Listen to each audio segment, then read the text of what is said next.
Hey there, everybody. All right, so this is preview talk before you actually start running around the battlefield, just to fill you in on Antietam. The Civil War was fought between the North and the South, northern states, southern states.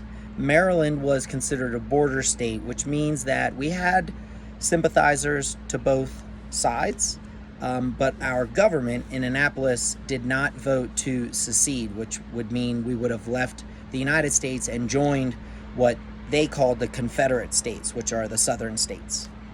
The Civil War is fought between those two sides. At the time of the Battle of Antietam, which is September 17th, 1862, the war's been going on for over a year and a half, and a generalization would be that the southern states are kicking butt. There have been multiple battles that have been fought somewhere, mostly in Virginia, a few that were outside of like DC, but they're not undefeated, but they're pretty darn close. And their commander is Robert E. Lee, who is pretty much making a joke out of the Northern commanders. The Northern Army keeps trying different commanders to find somebody who can beat Lee, and nobody, again, generalization, has been able to. So it's September 17th of 1862, and Lee decides, hey, we're doing pretty good. We should head north. Let's fight on their soil.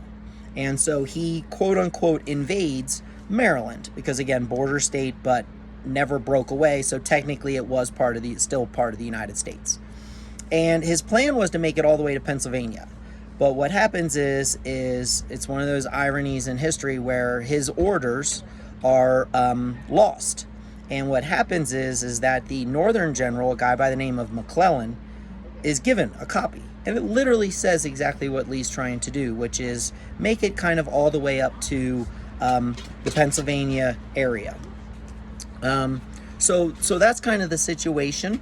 And so Lee realizes, McClellan has my orders, and he can tell that because McClellan is usually really slow in moving, and all of a sudden he starts moving really quick. And Lee's like, something's up. I'm not at home anymore. We're not in Virginia. I better take a defensive measure. And so he calls, his two top generals are General Longstreet and General Jackson, Stonewall Jackson. And he says, hey guys, we need to regroup. And he picks Antietam, where you guys are going. Or you might be there, depending on when Coach Nar shows you this video. And he picks this battlefield because it's a really good defensive position where he's going to put his army, and it's going to force the Northern Army to have to come up, kind of like playing King of the Mountain. Again, I use generalizations just to simplify what you guys are looking at. But pretty much Lee's going to take the high ground in Sharpsburg. McClellan is going to be out in front of him, and Coach Nar and you guys will be running these places. And it's McClellan's job to knock Lee off the hill. He wins the day, and if Lee holds the ground, then he wins the day.